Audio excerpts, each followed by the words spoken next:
বাংলাদেশে ভূমিকম্প হইতেছে।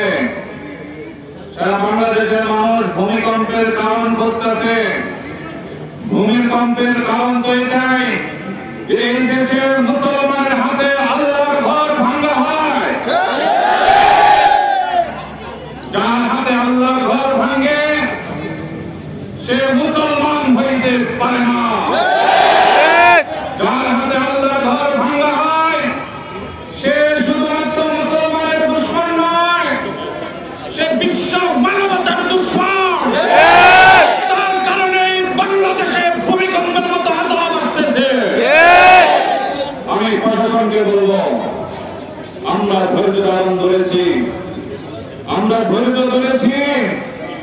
আপনি আমাদেরকে আইন হাতে তুলে নিতে বাধ্য করবেন না।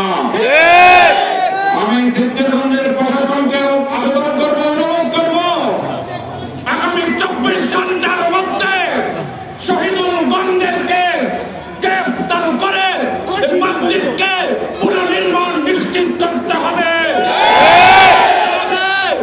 আর নয়, এই বাংলার জনগণ, সিদ্ধিরগঞ্জের জনগণ আইনকে নিজের হাতে তুলে নিতে বাধ্য হবে।